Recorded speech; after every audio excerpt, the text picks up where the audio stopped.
Okay, I'm here. I'm late. And tonight might be a short video.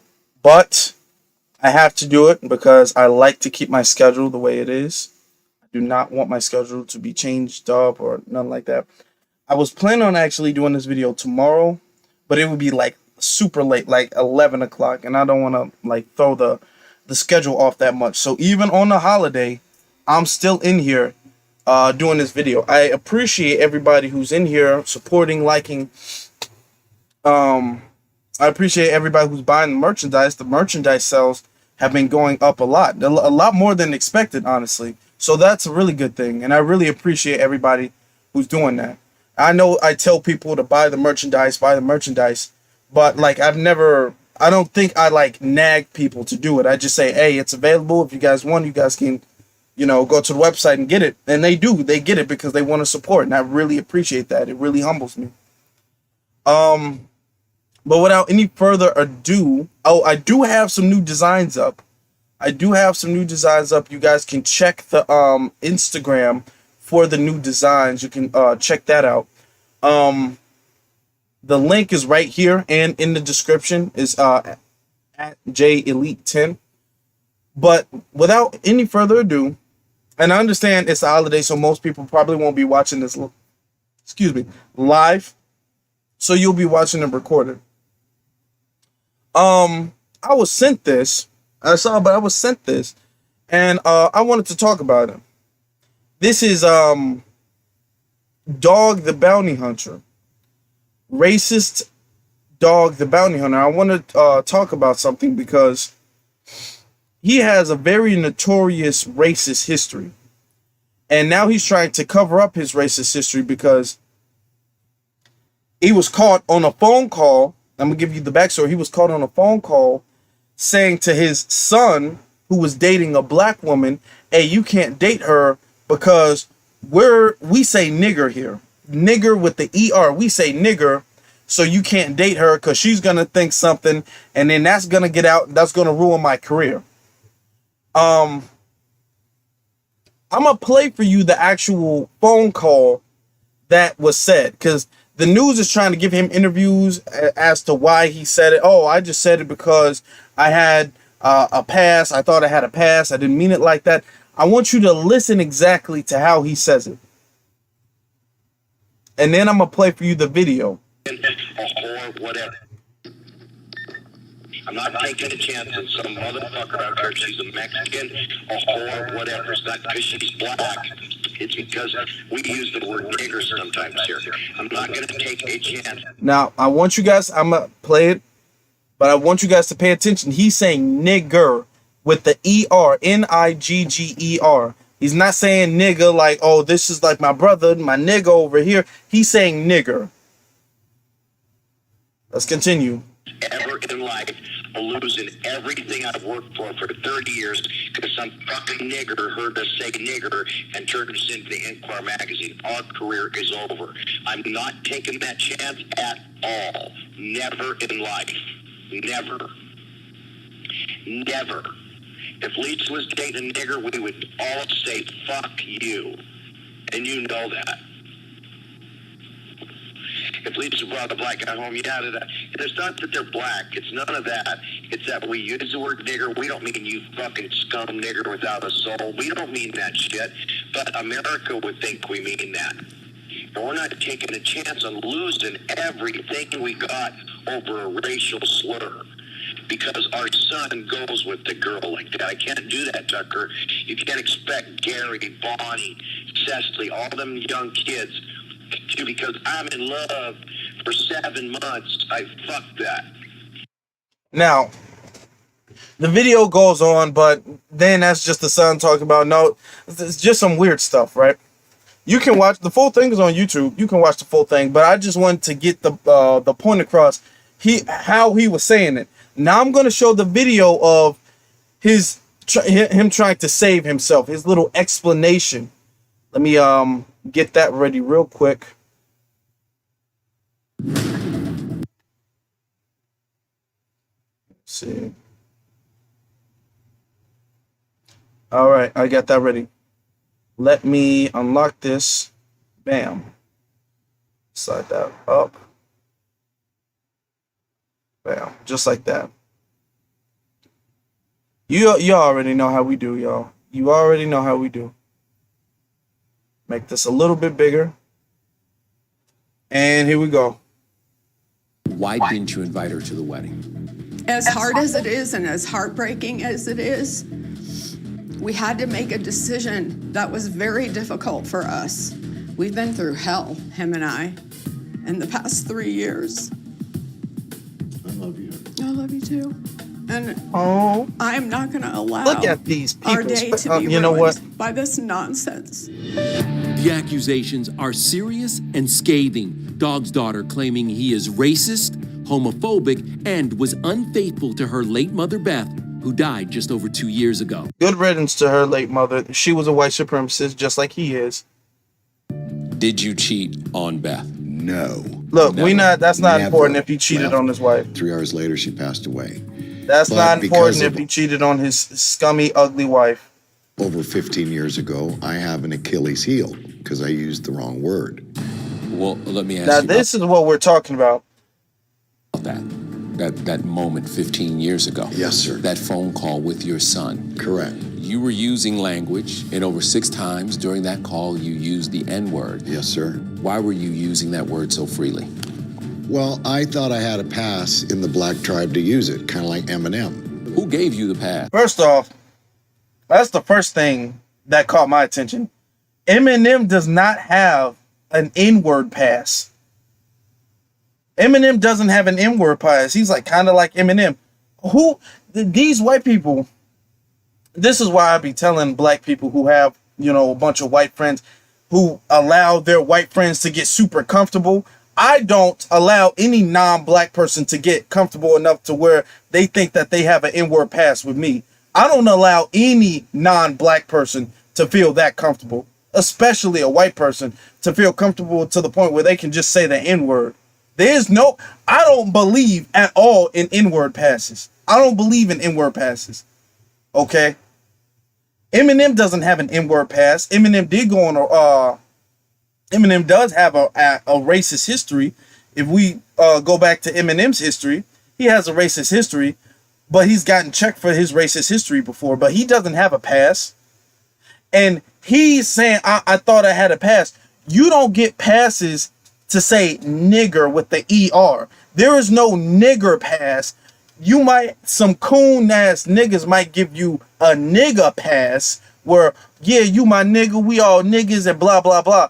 That's it. First off, that's off code as hell. But they might give you that. You get like small little window with that. You don't get a nigger where we say nigger is here and this nigger might get offended. This nigger, he's dating a nigger. That is not you don't get no pass. Oh, I thought I had a pass because other brothers gave me a pass. No.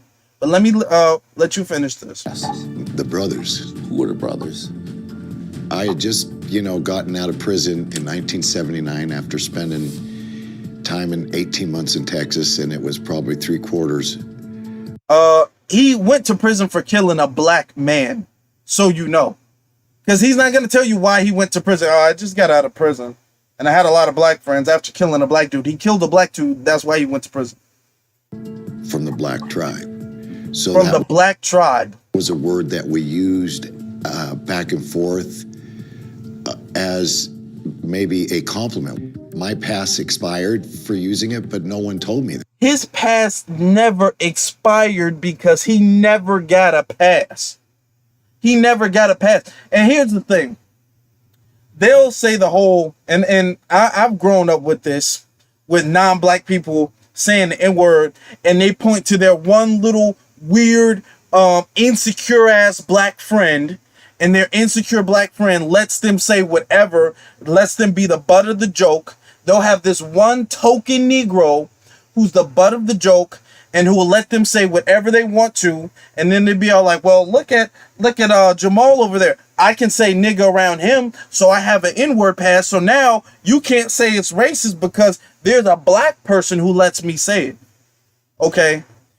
If all I'm saying, I don't approve of any non-black person saying the N-word, let's just get that straight.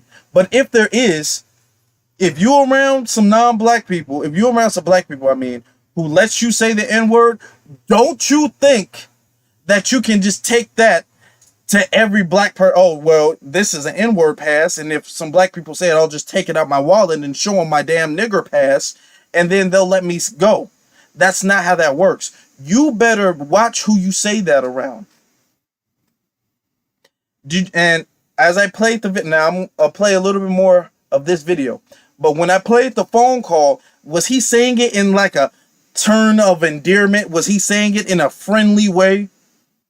Was he saying like, we say nigger here? He was saying, we say nigger. We're not going to stop saying nigger. This nigger is going to get offended and she's going to snitch on us. So I need you to break up with her and not talk to her anymore, because I'm not going to stop saying nigger and she's going to be bothered by it. So you need to date a white girl. Now he's on the damn interview talking about, well, yeah, it was a N-word pass. And then this black interviewer, he's not really putting the pressure on him like he should have. That to say a racist name doesn't qualify to make you a racist. Yes, it does. I need to make a whole video about that. If you use that word, if you use that word and you use it in your regular everyday life, it makes you a racist. I have more black friends than Eminem. I'm gonna make a whole video about the I have black friends, the black friends excuse, the excuse. I have black friends. I have black friends. First of all, he has more black friends than Eminem. What does that mean? What does that mean? He keeps referring to Eminem as Eminem is kind of cool with the black community. So if I'm more hip with black people than Eminem, then I definitely get a pass. I got more black friends than Eminem. Who gives a damn? Who gives a damn if you have more black friends than Eminem does? Clearly, clearly not. You killing black people, saying nigger. You don't want your son to date a black woman because you don't want to stop saying nigger, but you're saying you have a whole bunch of black friends though. So I'm not racist. Now, when the interviewer said, okay, if you're clearly using nigger on a daily basis, you're a racist person. Oh, I have black friends. He didn't say, oh no, I don't use nigger anymore. That was a long time ago. I've grown. The typical white people excuse when they get caught saying in the N-word, they're sitting up there on the camera. I have learned from my mistakes. I didn't know I was drunk and on drugs and I said something inappropriate. I never meant to say that. That's how white people act. That's the game that they play. This dude is saying, well, I got black friends. See how out of touch he is. White people don't even say that anymore. White people know that don't fly no more. White people already know that. It's racist ass. Racist ass family.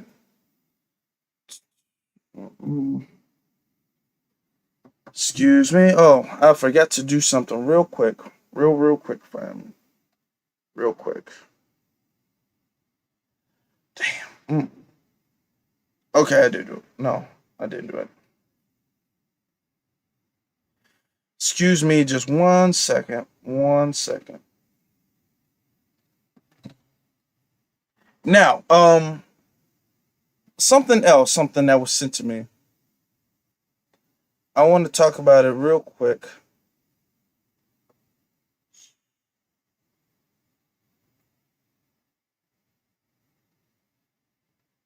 Look at our...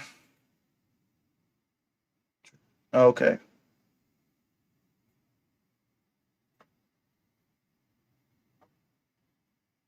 This is our brother Phil here.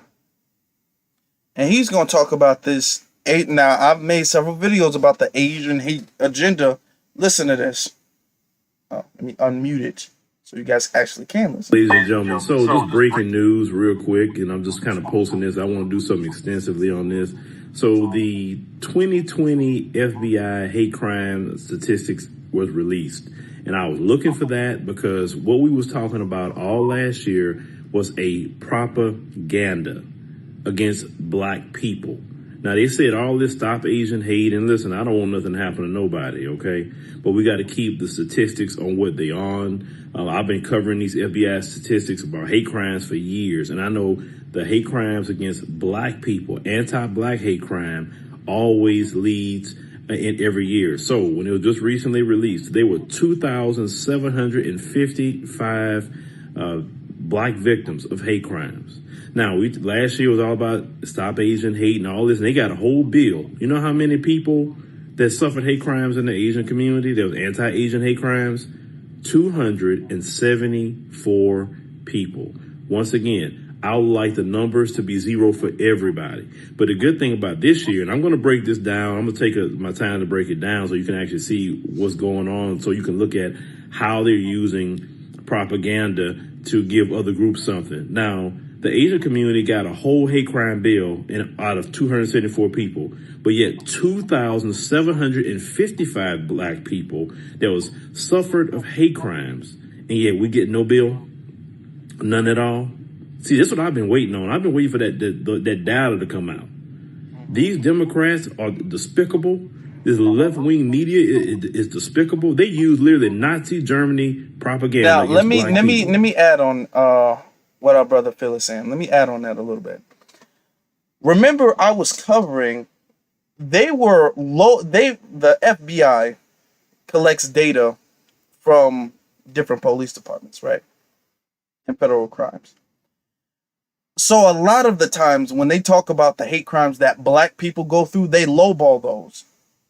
Because a lot of the times it's hard for them, or it's not hard for them, but they really don't like to label a lot of things that happen to black people as hate crimes. They really don't. It has to be like an extreme, super obvious thing for them to label it as a hate crime. It could be a completely anti-black racist act. The dude can kill somebody with a damn Confederate flag t-shirt on his body, and they'll say, well, is that proof that that's a hate crime though? Is that really proof?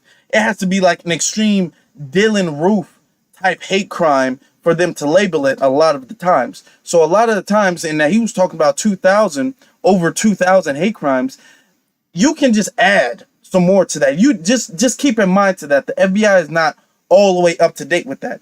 And with the Asians, they were saying, and I covered this in multiple videos, they were saying that just saying negative things, anti-Asian slurs, labeling them the pandemic. I don't want to say it because of the YouTube, but labeling them that thing, that sickness, that's a hate crime. There was a black woman who got arrested for allegedly verbally going off at an Asian person at like a nail salon or a beauty supply store. So anything offensive to Asians, they're saying, okay, that's a hate crime. And they only had, 200, I think he said 275 hate crimes. They didn't even have a quarter. Well, that's close to, I think I need to play the numbers back, but that's like 10% of what black people get. And then the media and the politicians like, oh, we got to do something. Stop Asian hate. So they get a whole hate crime bill, millions of dollars dedicated to their community. They get task force and everything dedicated to them because hate crimes. But all the hate crimes and anti-black racism black people go through, yeah, that's not important though. Asians are more important. Phil is also right about propaganda. We have to understand the numbers that they use. This is why it's very important for you to do your research and to know how to count things up. Because the media will say, hate crimes has doubled for Asians. Oh my God. But what they can mean is, so you know, if you don't really know the numbers behind that, what they could mean is there's 2 hate crimes in January and 4 hate crimes in February. Hate crimes has doubled. There's only 4 hate crimes, 6 in total for the whole 2 months. 6 in total for the whole 2 months. And there could be like 50 for black, and that I'm just using low numbers. There could be 50 for black people, and they would say, "Oh my God!" But I mean, there's more for black people. But look at the rate; it's doubling. Oh my God, it's so huge. It's doubled. See, that's why it's important to know the actual numbers of the cases. You can't just go based off of the what they say, the rate. Oh, it's increased by this percent. Okay, well, what is the number in comparison to the hate crimes that black people have gone through? If you was to count the hate crimes, their rate of hate, I mean, it's, even if their hate crimes were legit hate crimes, like black people's hate crimes are legit hate crimes, because they don't say that the Karens sitting up there lying to the police. Remember that one video in what's that place called? The New York, New York Central Park, where that white lady was like, "Oh my God, there's an African American man. He's about to come and attack me and my dog, and he's trying to attack me and my dog." That stuff is not labeled as a hate crime. Now, if she would have did that to Asians, that would have been labeled as a hate crime. Stuff like that, and the police come and beat the black person up or kill the black person, that's not labeled as a hate crime. What Karens are doing to black people that you see every day on a daily basis. But you insult, you make fun of an Asian person, you mock their accent or anything like that. Okay, that's a hate crime. That's a hate crime.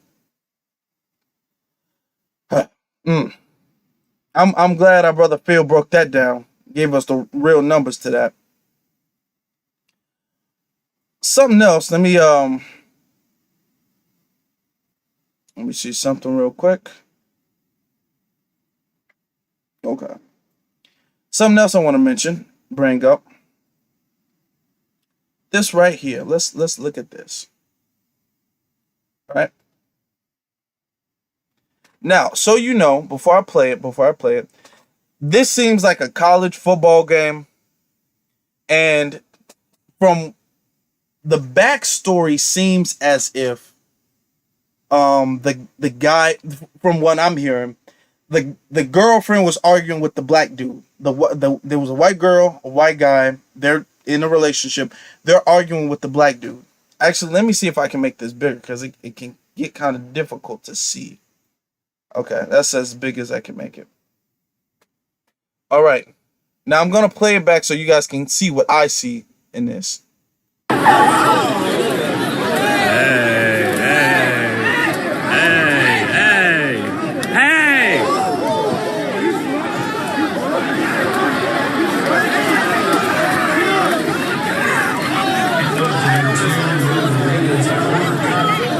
He's bleeding. Holy shit, he's bleeding.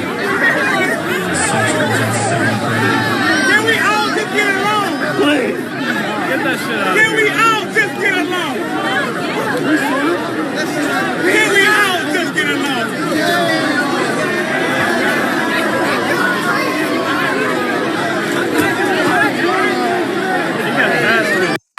Okay.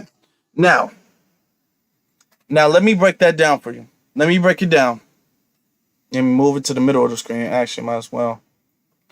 Let's really break that down. Oh, y'all can follow me too. Y'all can follow me on let me move the Twitter thing up so y'all can make sure y'all follow me on Twitter, because this video actually did come from Twitter.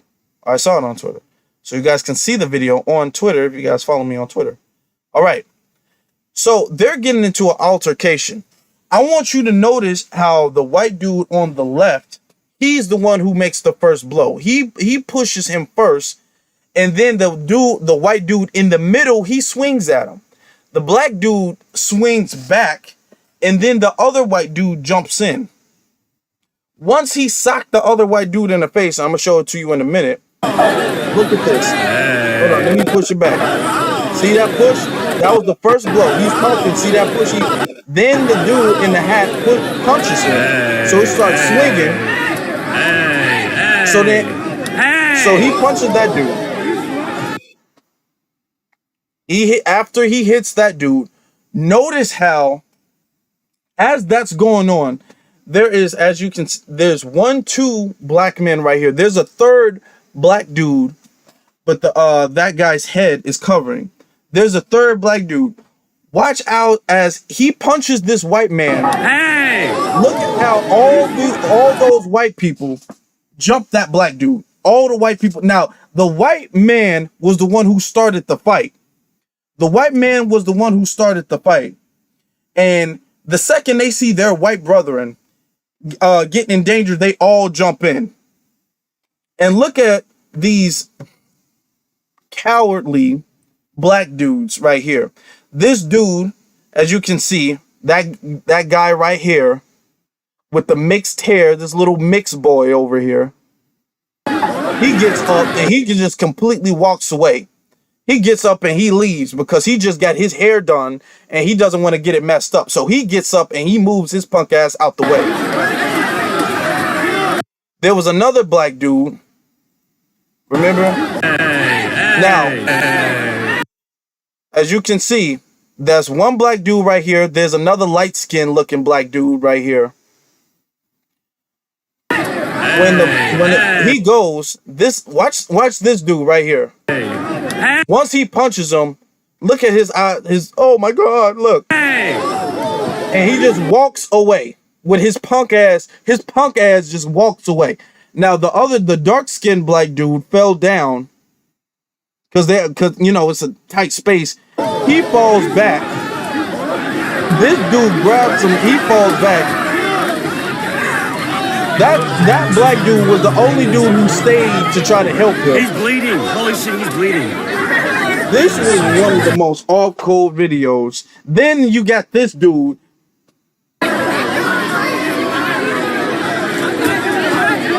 Hold on, let me see.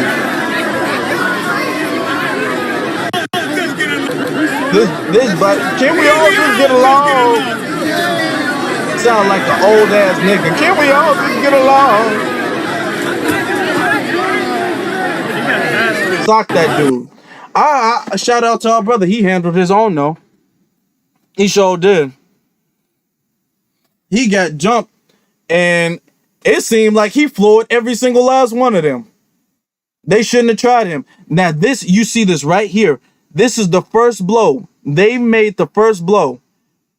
They're talking and then bam, he makes the first blow. So he's addressing him. Then the other white dude hit him. Man, sock, I'm gonna drop that dude. Let's just, I mean, look. This, hey. Okay. Socked him. And the pretty boy with the pretty hair got up. The other light-skinned dude with the earrings got up. Look, I don't care what happened. I don't even care if the black dude was in the wrong. You do not, as a black man, ever let a group of white men jump another black dude. I don't give a damn. Okay?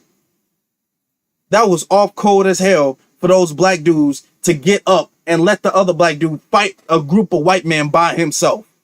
That was off code as hell. They need somebody to go check them. I ain't gonna say too much, but they need somebody to go check them. Because we can't have this cowardly energy, especially from the young black men.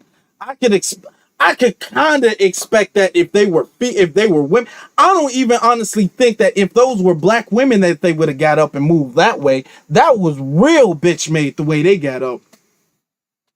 Don't want to get their hair messed up or their earrings pulled. I'm going to make my next video Thursday about black masculinity because that was not masculine in any way whatsoever. Now, moving right along because we got to move along. Moving right along. Let me say, okay. Let me pause. Let me pause that. Okay. 2 Chicago officers charged for January beating of teen in Woodland. Now, when I was telling you about the Chicago police being corrupt, oh God. When I was telling you about the Chicago police being corrupt, y'all needed to believe me. I'm gonna read this for you. It's not that long. It's just really up to here. So it's not that long. Okay. Two Chicago police officers were arrested and charged Wednesday for allegedly. Now, anytime Chicago police do something to black people, anytime the black person is a victim, notice how the word allegedly always pops up.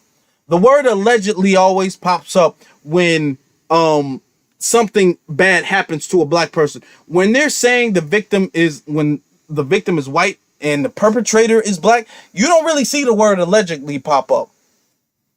For allegedly beating an 11-year-old, they were arresting in Woodland. Officer Jerry Schaffer, I believe that's how you pronounce it, Jerry Schaffer and Victor Giabara. That sounds like a Hispanic name, Victor Giabara. See, that's that black and brown coalition. You got these Hispanic cops are just as racist as the white cops. Sometimes, many times more racist because they're trying to show out for the white cops. So, Victor Gabera were each charged with felony aggravated battery and official misconduct. The bond was set at $10,000 Wednesday for both. That's really low because all you have to do is pay 10% of that. So that's very low for a felony with aggravated battery and official misconduct for two police officers. But let's continue. The incident in question happened on January 10th on 65th Street in Cottage Grove Avenue. The 17-year-old allegedly hit the police squad car with a stolen vehicle, then pointed a gun at responding officers.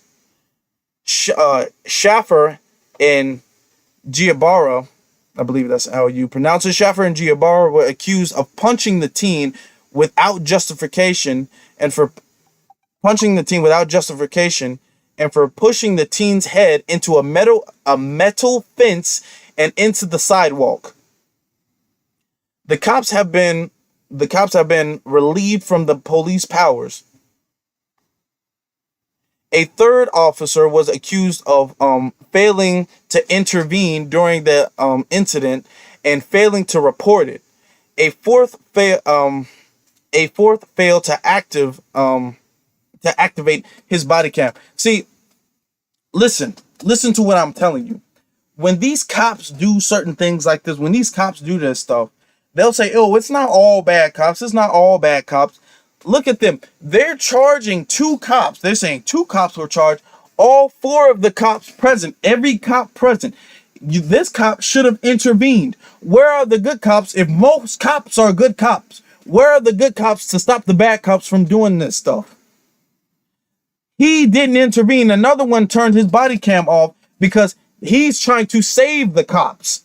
Because he knows his body cam is going to get the cops caught up. So he turned his body cam off. He failed to activate his body cam. No, he just turned it off. He turned it off. That's what that means. He turns his body cam off. All four of these cops should be arrested.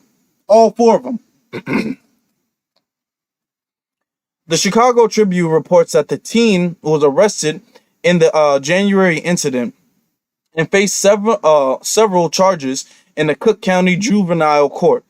Sources tell the Tribune that the video footage of some or all of the alleged beating was captured on a nearby surveillance camera. See, now the cops see the cops beating up police misconduct, abusing their police power. I'm gonna show you. Y'all gotta see my facial expression.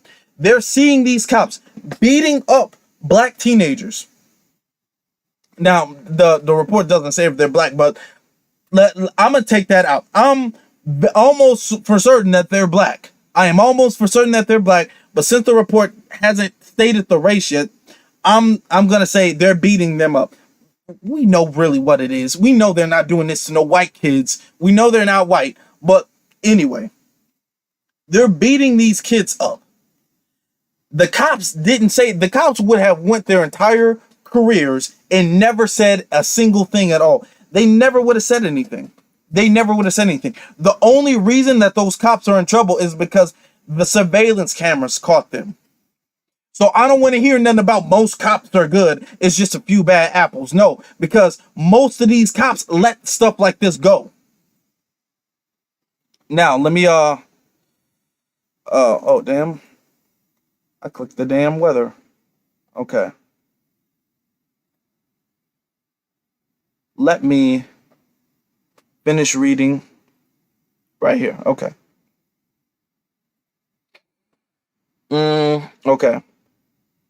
Schaffer and Giobara's attorney said that the two had absolutely no disciplinary history. Okay, so what? That means they haven't been caught. That's all that means. Because I promise you, cops don't get caught on their first time. This is not their first time. They've been doing stuff like this for a while. This is just their first time getting caught. These two officers known this guy has got a gun. Okay, so he has a gun, so they're smashing his head into a metal fence and into the concrete. This teenager into a metal fence and into the concrete. See, they use that, oh, he had a gun excuse to completely beat the living brakes off of it. And this is further proof that this is a black person, because that's the only time you hear that he had a gun excuse. He had a gun. So when the cops see, oh, he had a gun, so that completely justifies police brutality if you have a gun, despite the fact that in America, you can have a gun. You can legally have a gun. And even if it was an illegal gun, that's not justification for beating somebody up. You can't beat them up because they have a gun. But cops use that as an excuse. Oh, well, he had a gun, so we fear for our life. So I smashed his head into a fence. See this bullshit? Try not to curse, y'all. They don't know if the other police known he has a gun. If the other police officers known he has a gun. He struggled. There were mechanicals. They were. Oh. They used mechanical strikes, which they are well allowed to use. Oh, okay. They use. That didn't mean to say that. Okay, they're back doing court and they're back doing court in 4 days. Okay, their strikes. Listen to what they're saying. They hit him with a fence. They beat this teen with a fence. The report saying they were beating him. The surveillance cameras were saying they beat him unnecessarily. Oh, he had a gun. Okay. So what they're saying is, okay, he might have had a gun when he got caught. What happened about after he was caught? They're gonna say, oh well, he had a gun at the incident, the total incident. For 10% of it, he had a gun. For the 90% where he was getting his ass beat, he didn't have a gun. But let's look at that 10% where he did have a gun. So that justifies the 90% where he didn't have a gun. See, that's that bullshit the cops be doing. Speaking of which, got another video. Chicago cop allegedly shoved flashlight into handcuffed teen's buttocks. Notice the word allegedly, so you know this is black. When you know it's black when you hear the word allegedly when the cops do something bad. Hold on. Now this was a little bit longer, so I'm not going to read the whole thing. A Chicago Police Department lieutenant has been accused of shoving a flashlight into the clothed backside of a handcuffed teen carjacked suspect, authorities said. Lieutenant, I'm bad. Wilfredo Roman, a 21-year vet. Imagine the anti-black racism he's been doing in 21 years. A 21-year vet surrendered late Wednesday to the Department of Bureau and Internal Affairs for allegedly shoving the flashlight into a teen's buttocks over his clothes this summer.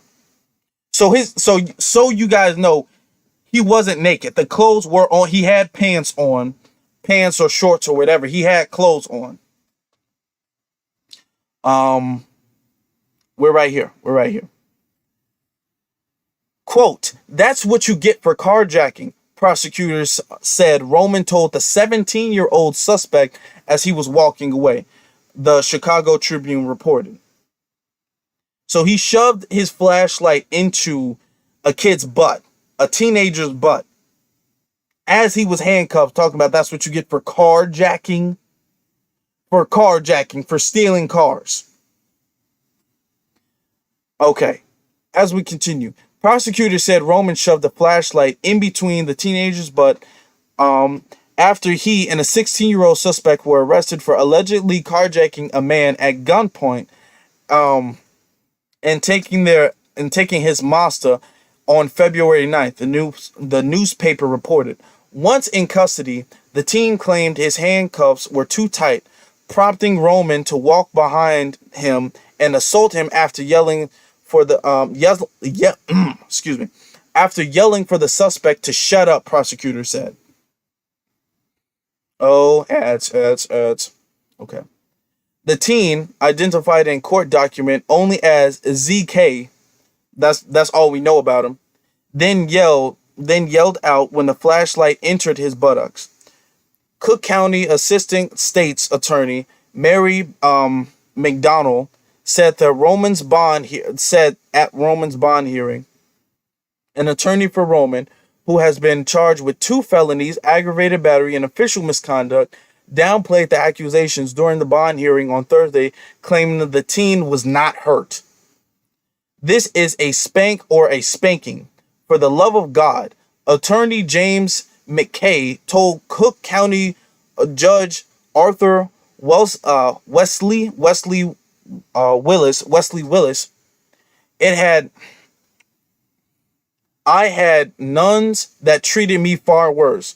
You had nuns that shoved. You need to go tell the police if you had nuns that was that was treating you worse than shoving flashlights up your butt when you're handcuffed. And is that a justification for the a 21-year-old vet, well, not 21-year-old vet, a veteran that's been in the force for 21 years to shove his flashlight up a teenager's butt? Okay. Charges against the teen has alleged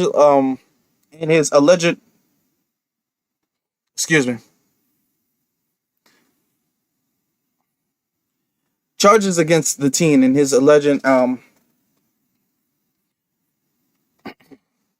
accomplice. Charges against the teen and his alleged accomplice were pledging in juvenile court. The Chicago Sunday Times reported McKay described the 17-year-old suspect as an armed carjacker who didn't request medical help afterwards. Okay, so what if he didn't request medical help? Okay, anyway, let me read on. I'm going to get to right here, and now I'm going to move on to the next thing. "Your Honor, the flashlight in question is smaller than my pen," McKay said, while saying it did not penetrate the teen, seemingly riling the judge. So this pissed the teen off, the judge off, riling the judge. The fact that the individual may have engaged in a serious felony offense does not mean he should be treated in any way different than anyone else who may come into contact with the police. The judge replied, "It is not an argument that this court finds very persuasive." This dude's attorney is terrible. I mean, but I guess what can you say if you're an officer and you were caught trying to shove something up a suspect's butt? But he said it's smaller than, first off, do you guys know how big those police flash? This is the size of a pen. Y'all. Have you guys even really seen flashlights smaller than a pen? Have you guys seen flashlights smaller than a pen? I'm asking. Because the only flashlights that I've seen from police are pretty big. I've never seen those flashlights smaller than a pen from any cop. And even if it was a pen, you shouldn't be shoving anything up somebody's butt. To me, that should be a sexual assault charge and an attempted rape. And the reason why I'm not saying rape is because it technically there was no penetration. So it would be hard to make that, but that should be what that is.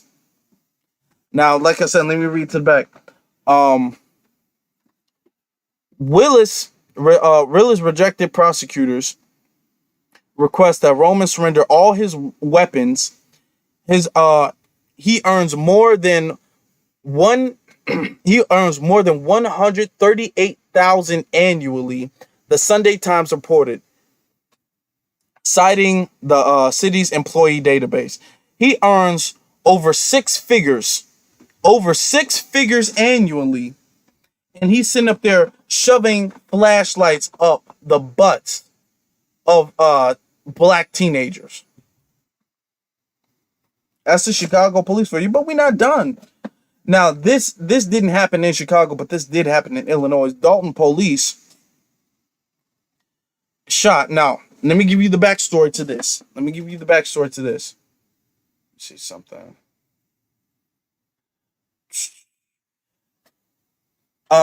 Alexis Wilson was at Baba's restaurant. Let me see. Excuse me for 1 second. I just gotta see something.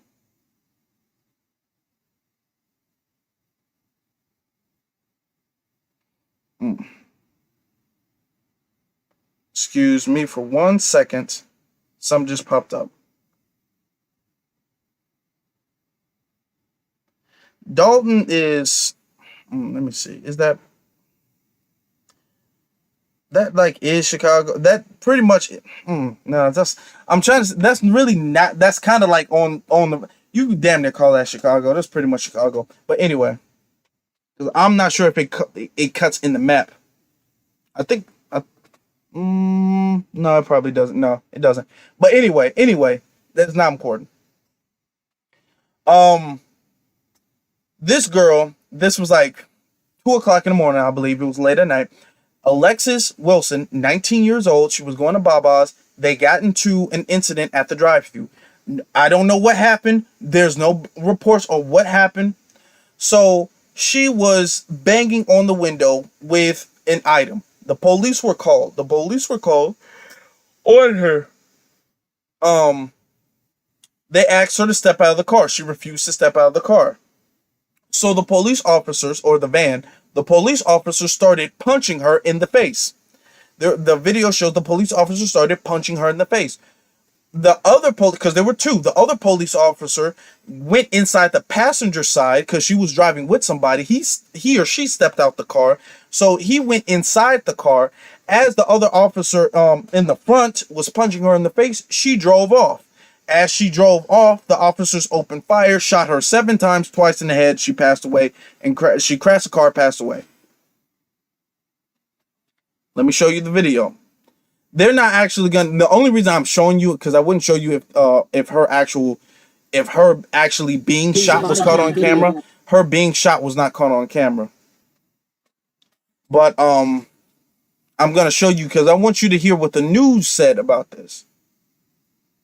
The newly released body cam video is both dramatic and disturbing and shows a Dalton police officer opening fire on 19-year-old Alexis Wilson just moments after she drags his partner with the red minivan she's driving. Shots fired! Shots fired!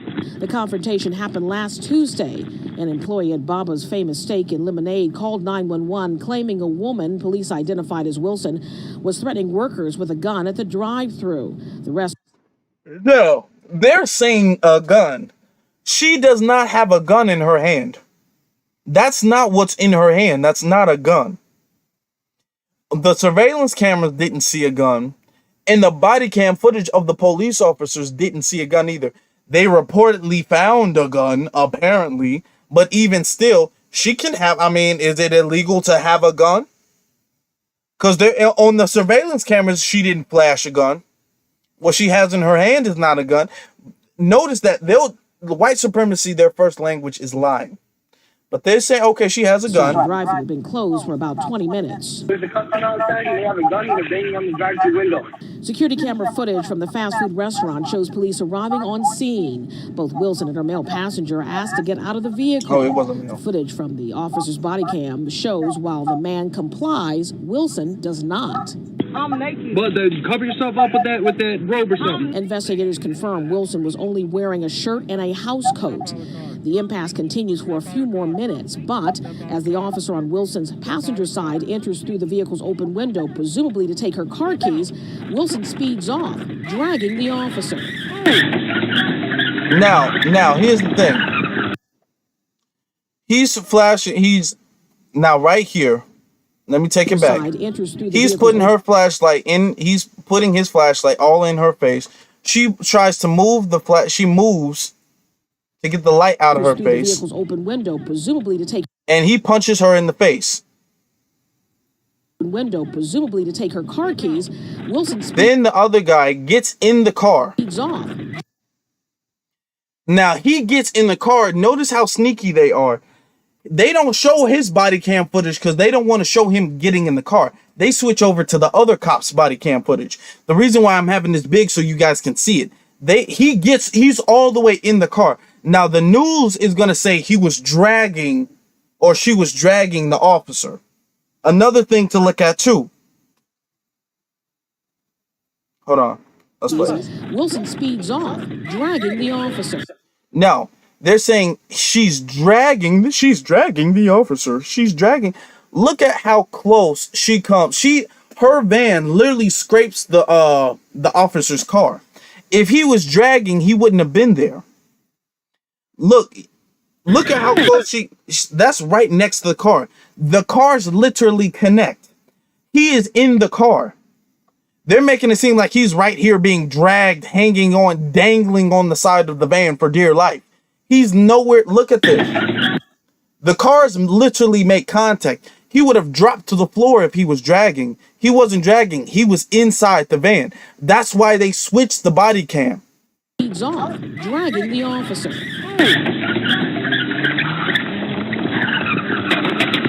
Now, he just starts shooting at a moving vehicle. A moving vehicle that can crash and kill somebody. When another cop is actually in the vehicle. Easy Chicago police, man. Easy Chicago police.